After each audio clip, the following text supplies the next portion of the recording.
wassalatu wassalamu ala rasulillah wa ala alihi wa sahbihi wa mawala. Bapak Ibu dan Saudara, puji syukur kepada Allah. Alhamdulillah.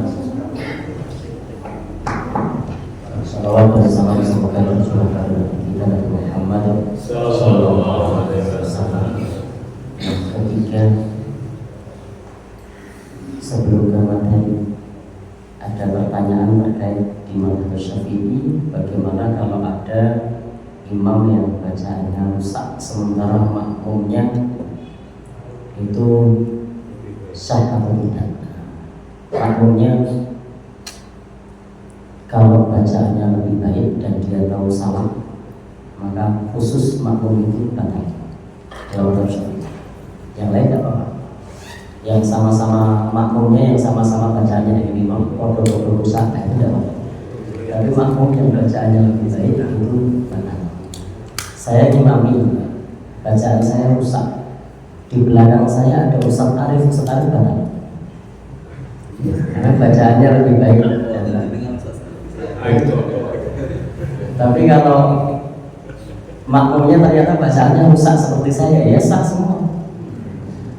Yang tidak sah hanya yang bacaannya lebih baik. Solusinya apa? Solusinya bacaannya yang bagus itu suruh jadi imam. Itu solusi pertama. Solusi kedua, makmumnya tadi mengulang. Makmumnya tadi mengulang. Solusi ketiga, mufarokoh, beda niat dengan imam yang brutal gerak dulu tadi. Imamnya brutal gerak dulu. Tabat syaitan abina biwatabu asbabaru. Tapi dibenernya ya tidak bisa. Nah, solusinya makmumnya tadi ribut. Yang tahu, yang bacaannya lebih baik. Nah, makmum yang bacaannya sama-sama begitu tidak apa-apa, sah. Nah, tinggal ditimbang-timbang saja. Beda niat itu maksudnya niat sendiri. Niat sendiri. Iya, makmum tadi niat sendiri. Baik, itu apa? Bagaimana kalau yang baik itu belakang, artinya terlambat gitu. Padahal yang imam itu udah maju gitu. Ada yang lambat itu lebih bagus, tapi dia sebagai imam. kalau imamnya tahu, imamnya bisa langsung mundur, nanti diganti di belakang. Jadi pun makan tidak apa-apa gitu. Ya, sudah misalnya selesai Al-Fatihah, mundur. Terus nanti yang imam yang bagus itu maju dulu. Atau imamnya waktu-waktu mikir itu, nah, terus mundur. Jadi mundur itu tidak harus batal. Mundur tidak harus batal, tapi karena misalnya sakit, batuk-batuk, serak, Nah, caranya meneruskan atau meneruskan. Dan surat ini kuangel. Ya, tidak maksudnya ganti. Ya, tinggal dilanjutkan sholatnya saja. Kalau tahu, ini orang mungkin tuh ngerti. Kalau sudah datang, sudah datang, ngerti tidak? Kecuali udah saya ngadani. Mundur, sekali datang, bisa. Ya. Kalau semisal yang datang itu ya itu kalau lambat gitu, ya kayak misalkan pendatang gitu, jadi pendatang tapi terus gitu. Ada tuh kalau lebih bagus lah, kalau lebih bacanya lebih bagus, misal dengan nanti Berarti kan betul pendatang. lagi Keluarga, misalnya ada masih. Jadi status yang paling berhak itu adalah sultan atau mukimin. Jadi penguasa atau penduduk setempat. Jadi selain itu tidak boleh layak umana rojulan. Orang itu tidak boleh mengimami orang lain fi baiti, di rumah orang lain itu, atau di tempat mukim orang lain itu, illa biidzni, kecuali dengan izinnya. Jadi tetap yang utama siapa? Ya. Tapi setelah jemaah mengizinkan semua setelah Baik, tadi itu begitu.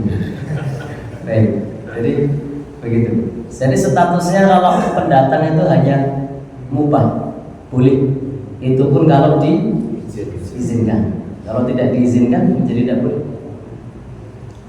Dan monggo. Kalau menurut saya, kalau katanya paling penting adalah Al-Fatihah karena itu masuk hukum. Ya. Kalau Al-Fatihahnya sudah benar, tapi surat pendeknya itu salah, maka itu juga yang tahu semua di rumah. Oh tidak, yang penting Al-Fatihahnya. Karena yang rukunnya itu adalah Al-Fatihahnya. Yang penting Al-Fatihahnya. Karena surat pendek itu tidak baca pun sholatnya makruh, sah tapi makruh. Jadi ada imam ghairil maghdubi alaihim waladdallin. Amin. Allahu akbar. Sah tak? Sah. Tapi makruh karena meninggalkan sunnah. Karena meninggalkan sunnah.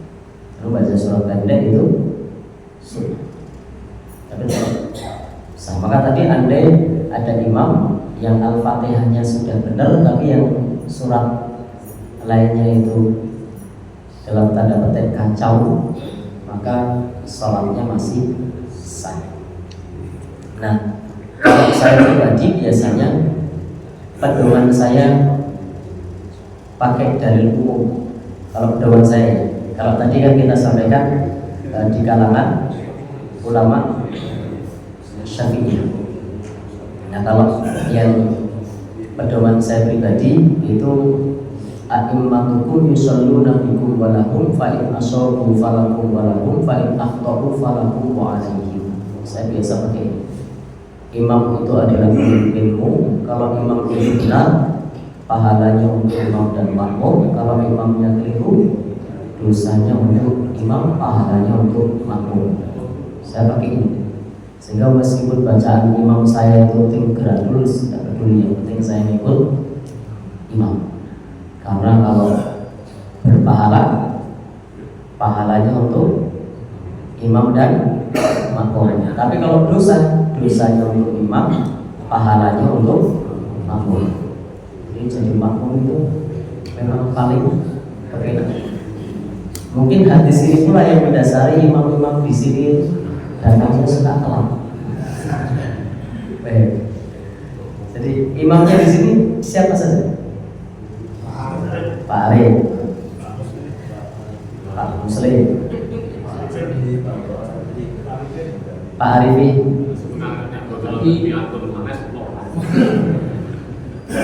Tapi kan tidak semuanya menelankan diri. Yang hobi menelankan diri siapa? Mas Arif. Baik, ini tersangkanya sudah ketemu. Baik. Tapi kalau bacaannya biadul atau rusak, tapi dijadikan imam yang siang untuk sholat jamaah siang itu gimana? Walaupun belakangnya lebih pintar, itu sah atau enggak? Ya sah. Intinya tadi Al-Fatihahnya benar itu sah. Meskipun Beribun? kalau siang diisikan, Iya. itu sah atau enggak? Tetap sah. Iya. Itu aja nggak harga imam siang.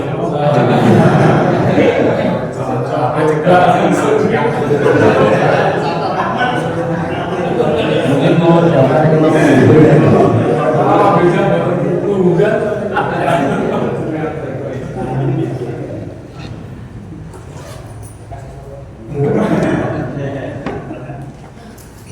Imam dulu dan asal sendiri. Baik. Itu sekedar menanggapi pertanyaan. Atau ada pertanyaan yang lain? Ya tanggung dulu. Sudah apa-apa. Baik.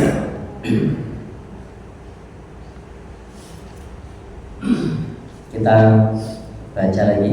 Ini masih kaitannya imam dan makmum. Jadi ini masih kaitannya imam dan makmum. mumpung tadi ada pertanyaan imam dan makmum. Kita baca.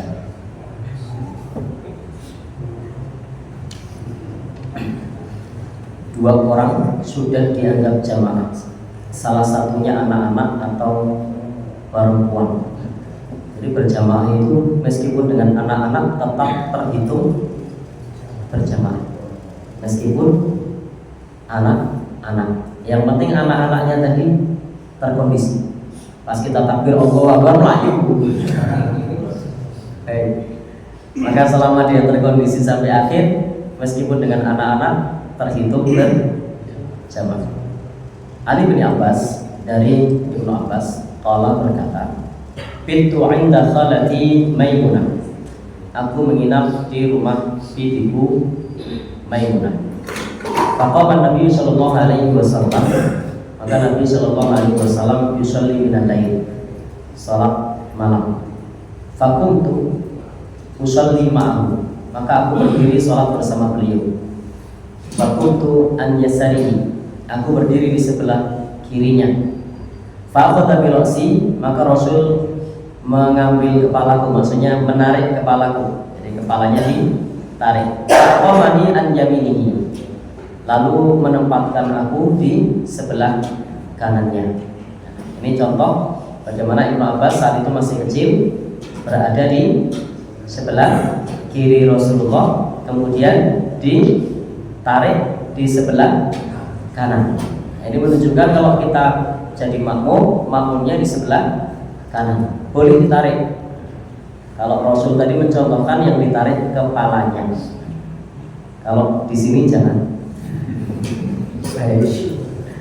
Ya, beda kultur, beda budaya. Dan kasus yang terjadi di zaman Nabi ini, yang ditarik kepalanya ini siapa? Keponakannya. Jadi kalau keponakannya sudah pokok. Jadi kalau keponakannya yang ditarik itu juga tidak apa-apa, tidak ada masalah, karena yang ditarik adalah keponakannya. Baik, Bapak dan saudara yang berbahagia yang dirahmati Allah Subhanahu wa taala. Jadi dua orang sudah dianggap berjamaah. Makmum di mana? Kanan, bukan di kiri. Kalau di kiri digeser ke kanan. Jangan kepalanya ya, walaupun tadi nanti kepalanya. Jadi kita juga perlu perhatikan kultur. Ini kita pas lagi, saya lagi sholat begitu, Pak Sugi datang di sebelah kiri. Maksud saya pegang dulu ya. Besoknya mencak-mencak gitu. Oh, teranyak. Kenapa? Bahasanya teranyak lagi. Iya. Kenapa? Iya. Baik. Wa fi lafdin, dalam riwayat yang lain, sholaitu ma'an Nabi, aku sholat bersama Nabi, wa ana yauma idzin ibnu asyri, dan waktu itu aku masih umur 10 tahun. Wa kuntu, dan aku berdiri ila jambihi an yasarihi, aku berdiri di sebelah kirinya. Fa aqamani an yaminihi, lalu Nabi meletakkan aku di sebelah kanannya. Wa ana yauma idzin ibnu asyri sini, dan waktu itu aku umurnya masih 10 tahun. Jadi waktu itu umurnya masih 10 tahun. Ini bisa jamaah berdua dengan anak-anak. Baik. Wa an Abi Sa'id, dan dari Abu Sa'id, wa Abi Hurairah, dan dari Abu Hurairah, qala, keduanya berkata, qala Rasulullah sallallahu alaihi wasallam, Rasulullah sallallahu alaihi wasallam bersabda, man istaiqadha minal lail, barang siapa yang bangun di waktu malam, wa yaqadha ahlahu, dan membangunkan keluarganya, fa shallaya raka'ataini jami'an, lalu sholat 2 rakaat berjamaah, kutiba minat dzakirin Allah katsiran wa dzakirat, maka keduanya dicatat sebagai ahli zikir, atau laki-laki dan perempuan yang banyak berzikir. Caranya bagaimana? Kalau suami bangun, membangunkan istrinya, atau kalau istrinya bangun lebih dulu, membangunkan suaminya, lalu sholat berjamaah. maka tercatat keduanya adalah ahli zikir atau orang yang zikirnya banyak. Baik, sudah pernah praktek ini? Suami membangunkan istrinya atau istri membangunkan suaminya. Jangan hanya minta dibangunkan, diminta ngantar ke kamar mandi. Ya, bangun, antar ke kamar mandi, takut. Baik, tapi dibangunkan untuk diminta jadi imam. Ya, sudah pernah nyoba? Baik, itu pahalanya besar. Dalam Bahjatul Nadirin itu ada satu hadis, Allah tersenyum ketika ada seorang hamba yang bangun di waktu malam lalu memercikkan air di muka istrinya, kemudian sholat berjamaah bersama dengan istrinya, atau istrinya bangun lalu memercikkan air di muka suaminya, kemudian untuk sholat berjamaah, Allah tersenyum. Tapi perlu lihat juga karakter istri suaminya. Dipercikin air malah mencak-mencak kamu. Banyak Kak. Saya dengar itu kalau sholat lain itu mendingan sendiri-sendiri itu benar nggak Kak? Yang dilakukan untuk qiyamul lail itu sendiri maupun berjamaah sama-sama dicontohkan dan disunahkan, sebagaimana hadis-hadis Nabi yang kita baca ini. Bahkan ada keutamaan suami istri berjamaah. Ada keutamaan suami istri berjamaah. Ada keutamaan. Sehingga mau saja kalau memang memungkinkan untuk itu. Kalau kira-kira istrinya kecapean kemudian malah bikin ribut, tidak usah. Karena sholat malam itu hukumnya sunnah, ribut itu haram. Dibangunkan malah bikin ribut, ya jangan sampai kita mengejar yang sunnah tapi malah ribut. Ribut berno-no. Kalau hanya sebatas entah lagi 5 menit lagi ya itu masih wajar. Tapi kalau terus kamu mungkin tidak? Ya, mungkin tuh pas kesel hampir menstruasi misalnya, hormonalnya kan tidak stabil, biasanya gampang apa? Tapi entah itu benar apa enggak, katanya itu kalau lagi jelang menstruasi. Nanti tanya dulu, harus betul. Jadi berikut. Oh iya. Jadi perasaannya berbeda. Kalau tadi untuk jamaah untuk 2 orang. Ya. Nah itu shocknya itu sejajar atau agak ke belakang sedikit? Sejajar, tidak perlu ke belakang sedikit. Jadi sejajar, tidak perlu ke belakang sedikit. Sebagaimana dalam hadis tadi disebutkan di sebelah kanan. Artinya apa? Sejajar. Maka ketika kita melihat 2 orang berjamaah, maka kita bisa tengarai mana imamnya, kiri, makmumnya kanan. Nah kadang di sebagian masyarakat bingung ini mana makmum mana imam, lalu ada yang beristihad mundur dikit biar ketahuan mana imam mana makmum. Tapi kalau dilihat dalil tidak perlu mundur sedikit, sejajar. Apalagi kita sudah sama-sama belajar bahwa imam dan makmum itu posisinya sudah jelas, meskipun tanpa maju sedikit atau tanpa mundur sedikit. Sudah ketahuan mana imam mana makmum. Makmumnya kanan, imamnya kiri, sudah ketahuan. Jadi tidak perlu maju atau mundur sedikit. Baik. Oh lagi mau tidak apa-apa. Kita malam ini santai karena saya tadi juga tidak kepikiran kalau masih pengajian. Malah kaget tadi saya di WA. Biasanya orang pengajian kalau malam 17-an itu pengajian terus berangkat. Monggo. Kalau misalnya kan ada jamaah yang masuk nih, terus mepetnya tembok sebentar. Ya. Nah, terus kebetulan yang sudah salah, tinggal saya masuk nih, datang. Terus gimana Ustaz itu posisinya? Nah, bukan tembok ya Mas. Ya. Disentuh aja, digeser. Ya. Digeser. Yang mau kita jadikan imam digeser. Ya. Bisa ke kiri. Ya, karena biar kita imamnya ada di kiri, makmumnya ada di kanan. Maka ketika otomatis ada orang yang mau jadi makmum, kalau kita paham, kita langsung bergeser, mencari tempat.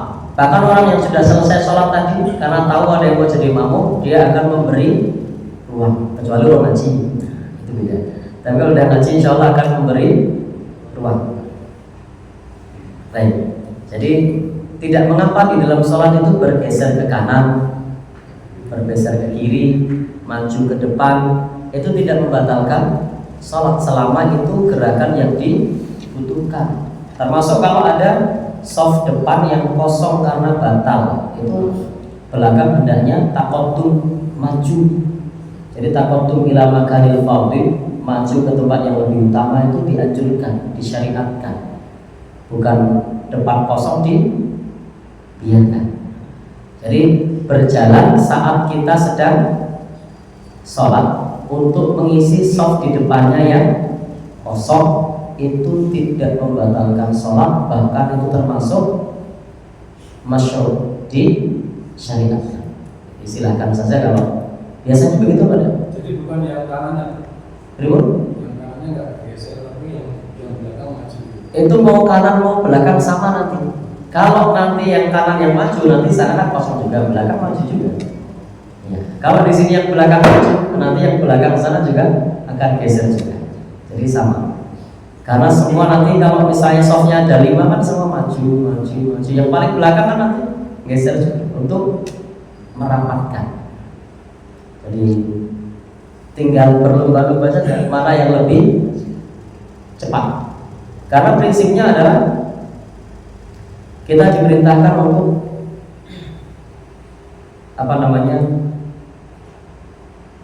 berlomba-lomba di dalam kebaikan. Istilahnya fastabiqul khairat. Soft pertama itu soft yang terbaik. Maka kalau kita ada di soft kedua, soft pertama kosong, kita berlomba. Demikian pula kita dianjurkan untuk kalau tadi yang di kanan atau di kiri itu perintahnya kan wasitul imam. Jadikanlah imam itu di tengah. Jadikan imam itu di tengah. Artinya apa? Kita merapat ke arah imam. Karena kalau soft itu putus, di situ termasuk yang disebut oleh Nabi ada syaitan. Maka sabtul khalal bainakum, sumbatlah celah soft di antara kalian. Di celah softnya supaya disumbat. Dan itu pahalanya besar merapatkan soft itu. Banallahu biha baitan fil jannah. Allah akan bangunkan istana di surga. Baik. Hanya Ustaz, ini agak ekstrim. Misalnya saya sebagai makmum di belakang, kemudian ada sebelah kami batal keluar, menunggu sampai beberapa saat itu tidak ada yang maju ataupun yang ompong kaki tidak merapatkan barisan. Bolehkah saya menarik sebelah saya untuk misalnya saya geret untuk merapat? Baik. Jadi boleh tidak di sampingnya menarik? Boleh saja kalau kemungkinan paham. Kalau kemungkinan tidak paham, tidak usah. Hari pun saya pernah dulu tahun 98 ya, yang ngaji belum seperti saat ini di Masjid Al Hasanah UGM. Ya. Ketika ada yang kita tepuk untuk jadi imam hanya untuk kode saja karena memang tidak ada turunan khusus untuk itu. Lalu apa? Jawabannya ada mas. Memang tadi batal. Kenapa? Karena tidak tahu. Baik. Jadi intinya kalau paham tidak apa-apa. Ditarik malah noleh, ngopo narik. Jadi kalau kira-kira paham, tidak paham. Tapi kalau kira-kira tidak paham, jangan. berkaitan sama seperti itu. Kalau sholat sunnah, kalau sholat kan mendekatkan ke sutroh. Nah, kalau misal sholat sunnah itu, sutroh itu wajib atau sunnah atau gimana? Jadi kadang harus sholat ya sholat sunnah kadang di tengah, di sini kosong. Ya, baik. Larangan melewati di depan orang sholat itu jaraknya seberapa Ustaz? Atau semisal ada yang sedang sholat sunnah di shaf pertama ini, nah itu kan depan ini kan ada jarak, itu bisa lewat di depannya atau tidak? Ya, baik. Ini terkait dengan sutro. Apa hukum sutro? Tahu sutro ya? Sutro itu pembatas untuk orang yang sholat. Terutama sekali kalau kita sholat munfarid, sholat sendirian. Karena kalau sholat berjamaah itu sutrohnya tercukupi oleh imam. Jadi kalau kita sholat berjamaah, sutrohnya tercukupi oleh imam. Jadi sutrohul imam, sutroh liman khalfah. Sutrohnya imam adalah sutroh bagi orang yang berada di belakangnya. Jadi kalau misalnya kita sholat berjamaah, di sini ada imam, maka tidak mengapa orang lewat di depan makmum. Jadi depan sholat berjamaah, lalu kita batal, pada saat itu kita melewati di depan makmum, boleh tidak? Boleh, karena sutrohnya itu ada di depan imam. Yang tidak boleh itu melintas di depan imam. Jadi kalau batal melintas depan imam itu tidak boleh. Tapi kalau melintasnya di depan makmum karena berjamaah, tidak apa-apa, karena sudah tercukupi oleh sutrohnya imam. Nah sekarang persoalannya adalah kalau kita sholatnya sholat sendiri atau sholat sunnah, bagaimana? Dan apa hukum sutro? Para ulama berbeda pendapat terkait hukum sutro. Minimal hukumnya adalah sunnah muakkadah. Minimal hukumnya dianjurkan, minimal itu. Meskipun dalam hal ini sebagian ulama mewajibkan. Baik, kita baca beberapa hadis Nabi terkait sutro untuk menjawab pertanyaan tadi. Kita baca hadisnya banyak. Baca yang mana? Malah bingung aku. Pokoknya hari ini pertanyaan saja ya. Jadi tidak masalah.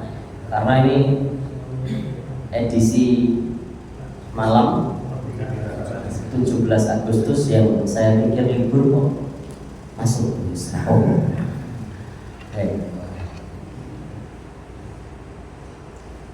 Jadi begini, sutroh itu sebagai bentuk satu daripada mencegah supaya tidak ada yang melintas di depannya.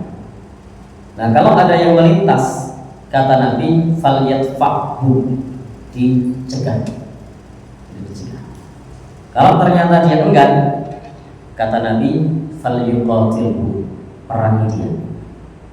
Dicegah kok ora gelem malah ngelawan, boleh diperangi. Ya. Tentu saja ini harus dilihat situasinya, jangan jangan dipahami kemudian ada simbah-simbah orang paham kok seliding ya malah kasus dengan, atau ada anak yang mungkin dalam tanda kutip ABK, anak berkebutuhan khusus, kok ngerti-ngerti di dorong begitu ya malah kena kasus kita. Jadi intinya butuh kearifan dalam mempraktekkan hadis semacam itu. Nabi perintahkan untuk mencegah. Dan dalam hadis disebutkan bahwasanya niscaya berdiri menunggu selama 40 itu lebih baik dibandingkan melintasi di depan orang yang sholat. Sehingga di sini para ulama menyebut karena ada ancamannya berdiri selama 40, maka melintas di depan orang yang sholat itu termasuk dosa besar. Kenapa? Karena ancamannya berdiri selama 40. Memang perawinya lupa 40 hari atau 40 bulan atau 40 tahun. Tapi jangankan 40 tahun, suruh berdiri 40 hari saja sudah kelar itu. Iya. Maka ini menunjukkan ancaman yang serius karena disuruh berdiri selama 40. Dan saya tidak menduga 40 jam karena waktu itu belum ada jam. Sudah ada jam belum sama Nabi? Belum kan? Baik. Jadi kemungkinan sebagaimana perawinya menyebutkan, saya tidak tahu apakah 40 hari, 40 bulan atau 40 tahun. Tapi intinya lebih baik andai harus menunggu selama 40. Nah, karena itu kita sebagai orang yang mau melintas lebih baik menunggu. Lebih baik menunggu. Dan sutroh itu memang kalau kita melihat secara tekstual di dalam hadis Nabi, sutroh itu panjangnya kira-kira yang pernah dipraktekkan Nabi. Coba kita baca beberapa ya. Berapa? An Sahl bin Sa'd qala, dari Sahl bin Sa'd berkata, kana baina musalla Rasulullah sallallahu alaihi wasallam wa bainal jidar mumarrusyah. Adalah jarak antara tempat sholatnya Rasulullah dengan dinding kira-kira cukup untuk berlalunya domba. Agak susah mengukurnya karena waktu itu tidak pakai peta. Kira-kira untuk cukup berlalunya domba itu seberapa? Ya seperti itu. Agak susah untuk mengukurnya.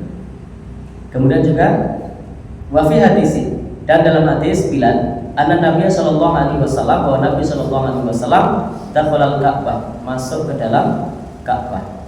Fasalla, beliau salat, wa bainahu wa bainal jidar, antara beliau dengan jidar. Jidar itu tembok. Itu min salasati adra, kira-kira 3 hasta. Jadi jaraknya 3 hasta. Ini jarak dulu ya, ini berbicara jarak dulu dalam hadis ini. Kemudian disebutkan lagi dari sahabat Thalha, Ibn Ubaidillah, dia berkata, kunna nusalli, kami sholat, wa dawabu tamurru baina aidina. Sementara dawab itu kalau sekarang biasa dimaknai sebagai hewan-hewan atau binatang melata. Kalau dulu bisa dawab itu termasuk kendaraan, karena kendaraan dulu itu apa? Unta atau ya. Baik. Maka hewan itu bisa lewat di depan kami. Pada korona dari kali Nabi Sallallahu Alaihi Wasallam. Faqala. Maka kami sampaikan hal itu kepada Nabi Sallallahu Alaihi Wasallam, maka beliau bersabda. Apa sabda Nabi? Mislu mukhiratir rahli yakunu baina yaday ahadikum thumma la yadurruhu ma marra baina yadayhi. Jadi sebesar sandaran kendaraan yang ada di depan salah seorang di antara kamu, kalau sudah ada, kemudian tidak mengganggu binatang yang lalu di depannya. Masih belum bisa dipahami?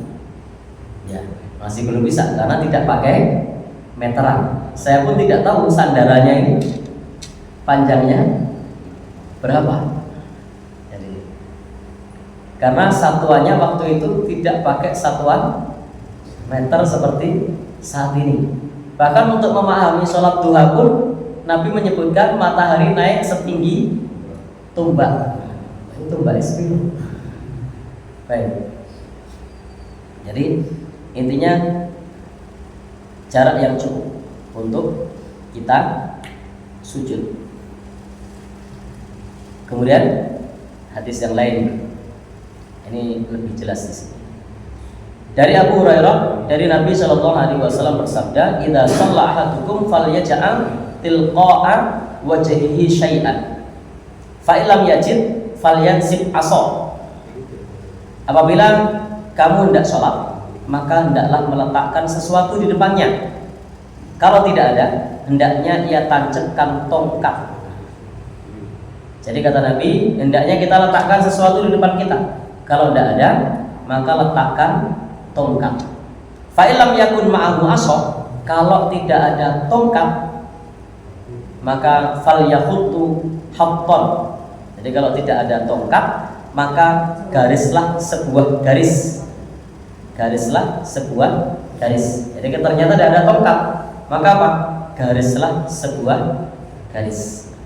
Wala yadurruhu ma marra baina yadayhi, dan tidak mengapa ketika orang sudah melintasi di depan tongkat tadi, atau di depan batas tadi, atau di depan garis tadi. Baik, sudah mulai bisa dipahami di sini. Artinya sutra itu bisa meletakkan sesuatu. Kalau sekarang apa? Tas, apa? Topi. Oke lah, topi. Nek bawa topi. Apa? HP ramah.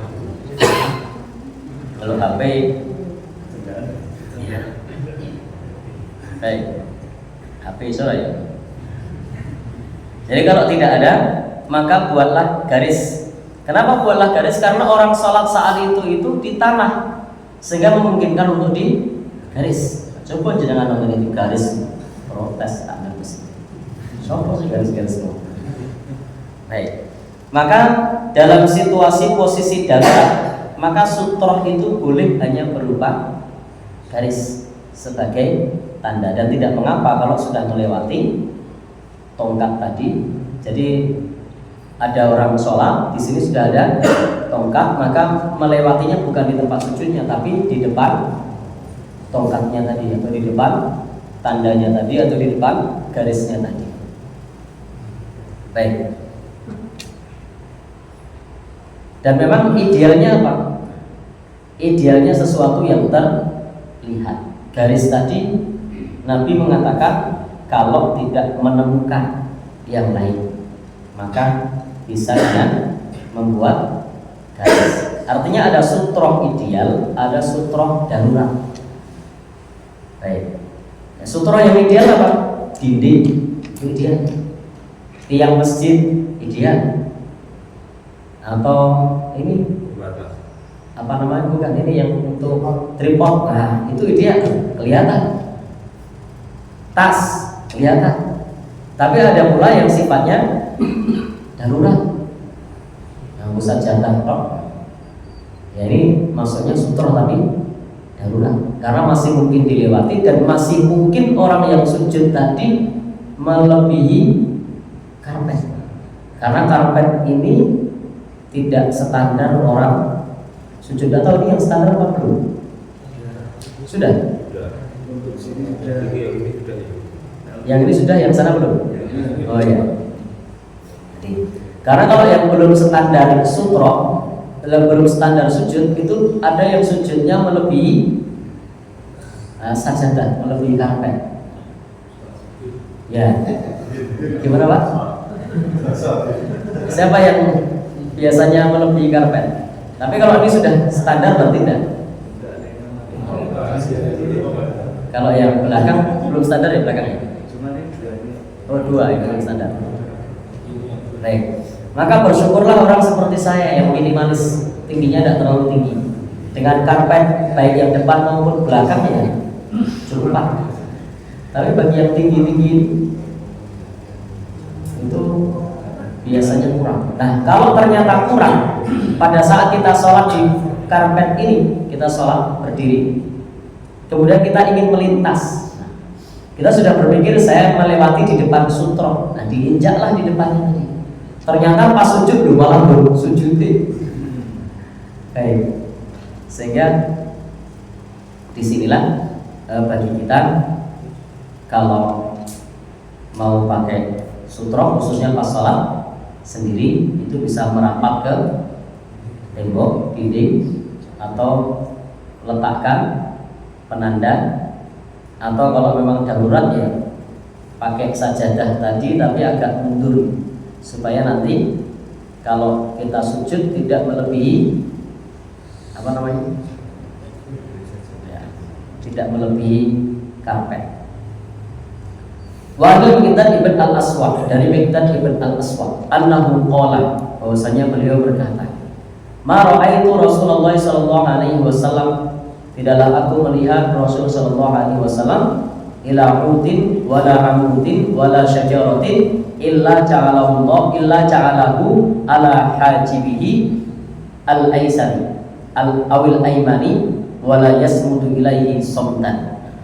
Ini ada hadis dari sahabat Miqdad ibn al-Aswad yang berkata bahwa beliau, yakni sahabat ini, tidak pernah melihat Rasulullah SAW sholat dengan menghadap ke tiang dan tidak pula juga menghadap rokat dan tidak juga menghadap ke pohon, melainkan ia letakkan di sebelah kirinya atau di sebelah kanannya. Ia tidak lurus menghadap ke situ. Jadi diantaranya menurut kesaksian Miqdad ibn al-Aswad itu tidak lurus menghadap ke situ, tidak lurus. Jadi apa bahasa kita mencong apa menceng? Menceng. Tapi intinya itu sebagai pembatas. Baik.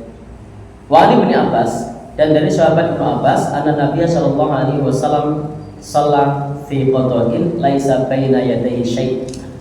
Hadis ini yang meringankan kita. Hadis ini yang meringankan kita dari Ibnu Abbas bahwa Nabi sallallahu alaihi wasallam pernah sholat di lapangan terbuka. Fi fadha, bukan fadha, fi fadha, di lapangan terbuka. Laisa baina yadayhi syai'. Sedang di depannya tidak ada suatu apapun. Jadi tidak ada sutroh di situ. Maka disinilah yang menjadikan pendapat bahwa sutroh itu hukumnya sunnah, bukan wajib. Loh, kok ada ulama yang mewajibkan? Ada, karena ada hadis lain yang bunyinya begini: la tusallu illa ila sutrotin. Janganlah kalian sholat kecuali sholatnya itu menghadap ke arah sutroh. Sehingga hukum sutroh di sini ulama berbeda pendapat. Ulama beda pendapat antara wajib, kalau yang hadis yang wajib tadi mengatakan janganlah kamu sholat kecuali menghadap ke arah sutroh. Ini yang berpendapat wajib. Sementara yang berpendapat sunnah, sebagaimana hadis ini, bahwa Rasul pernah sholat dan di depannya tidak ada apa-apa. Baik. Sehingga dalam hal ini ulama berbeda pendapat. Bagi yang mewajibkan, ya kalau tidak ada sutrohnya maka tidak bisa kita melintas di depannya. Kalau saya pribadi lebih kepada hukum sunnah. Baik. Jadi Bapak dan Saudara yang berbahagia dirahmati Allah Subhanahu wa taala, kita baca kesimpulan di sini. Maka supaya kita sholat menghadap ke arah sutroh. Dan dalam hadis tadi di awal-awal yang kita baca tadi, fal yusall ila sutrotin, maka hendaknya sholat menghadap ke arah sutroh. Ini juga dijadikan sebagai dalil tentang wajibnya sutroh. Dan supaya dianjurkan mendekat ke sutroh sejauh kira-kira 3 hasta. 3 hasta itu berapa? 1 hasta berapa? Segini ya. Kalau 3 hasta berarti itu meter 3 hasta. Dan ketika sudah ada sutroh itu, kalau misalnya ada anak kecil mau lewat, kita bisa merapat ke sutroh, biarkan anaknya lewat di belakang kita. Ada orang mau lewat, nah biarkan kita merapat ke tembok, lalu orangnya lewat di belakang kita. Itu bisa. Baik. Nah, ulama-ulama juga menyampaikan hikmah diadakannya sutroh untuk membatasi pandangan terhadap apa yang di belakang sutroh. Di samping itu untuk menghalang-halangi orang yang akan berjalan di dekatnya. Imam Al-Baghawi juga menyampaikan bahwa para ahli ilmu menganggap sunnah mendekat sutroh Jadi supaya bisa antara dia dengan tempat sujud. Jadi intinya sutroh itu diletakkan supaya membatasi antara kita dengan tempat sujud, supaya orang tidak ada yang mengganggu. Adapun Nabi Shallallahu Alaihi Wasallam di lapangan terbuka tadi tidak ada apapun. Pensyarah menyebutkan bahwa sutroh itu hukumnya tidak wajib. Nah, sama di kitab ini disampaikan dua pendapat. Nah, hadis yang depan tadi yang dianjurkan untuk menghadap ke sutroh menunjukkan wajib. Kemudian hadis yang akhir tadi itu menunjukkan sunnah. Jadi penulis kitab ini, pensyarah kitab ini juga menjelaskan memang para ulama terbagi antara dua hukum terkait sutroh. Yang pertama hukum wajib, yang kedua hukum sunnah atau tidak wajib. Dan ini sebagai tanda supaya orang tidak melintas. Kalau memang kira-kira tidak ada yang melintas, maka tidak ada sutroh, tidak mengapa. Sebagaimana Nabi ketika sholat di lapangan terbuka. Tapi memang itu yang pernah disaksikan fi'liyah Nabi seperti ini. Dan ada pula yang berpandangan yang mewajibkan tadi itu khususnya, itu kekhususan bagi Nabi, karena tidak ada keterangan itu kekhususan. Karena Nabi sendiri mengatakan jangan sholat kecuali menghadap ke arah sutroh. Loh, kok beliau begitu? Itu kekhususan. Ada yang bilang begitu. Baik. Intinya kalau ada satu tindakan dari Nabi, maka itu adalah fi'liyah.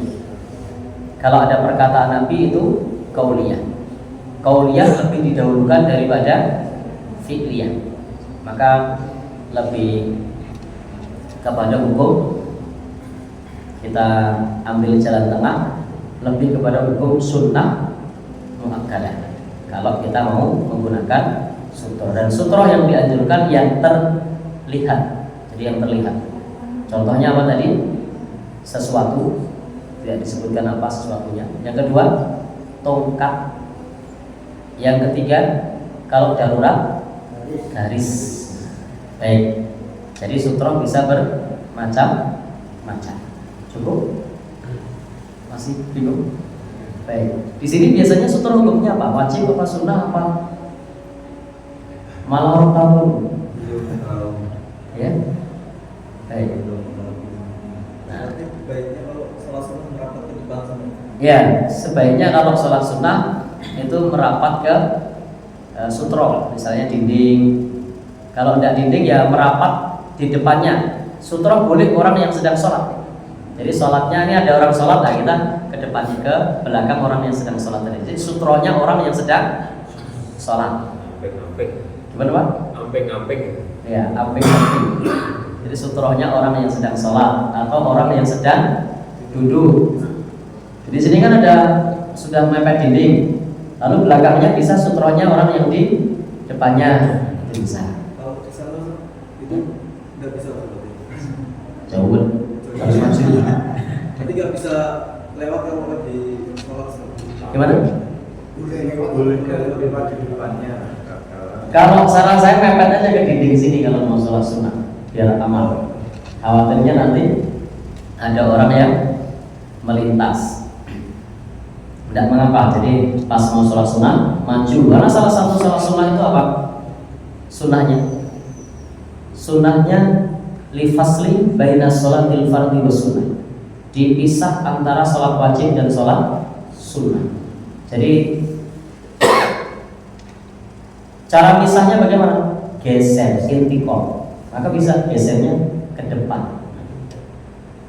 Jadi boleh kanan, boleh kiri, ke belakang, depan. Mana yang utama? Yang utama ke depan karena merapat ke arah sutroh. Baik. Berbeda kalau sholat wajib. Sholat wajib sutrohnya ada di imam. Tapi kalau sholat sunnah, sholat sendiri, sutroh ada di masing-masing.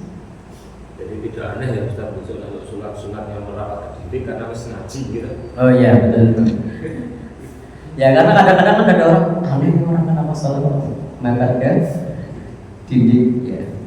Memang dulu para sahabat, dulu Rasulullah SAW itu prakteknya seperti itu, memang merapat ke dinding, merapat ke tembok untuk sebagai pembatas.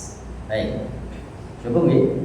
Kalau kita sudah sholat tadi sudah dikasih susu, kalau ada orang yang memaksa apa kita boleh menghalang ya? Ya tadi fal yang fakhu silakan ditolak. Fa'in abai, kalau dia masih ngeyel, fal yuqatil, perangi dia. Tapi ya dilihat situasinya, ternyata anak ABK ya jangan. Kalau gimana? Ya. Nah kalau hewan mendingan kita yang maju, biarkan dia lewat di belakang kita. Artinya itu kucing itu togornya tegang loh. Baik, ya, malah loro hati jenengan toh. Jadi lebih baik jenengan yang maju mepet ke pembatas. Biarkan kucingnya lewat di belakang jenengan, bukan lewat di depan. Baik, begitu ya. Termasuk tadi kalau ada anak ABK mau lewat, ya sudah, kita yang merapat ke dinding, biarkan lewat di belakang kita balik lagi nanti ke posisi semula. Cukup ya? Nasrul minallah wa fathul qarib wa basyiril mu'minin. Wassalamualaikum warahmatullahi wabarakatuh.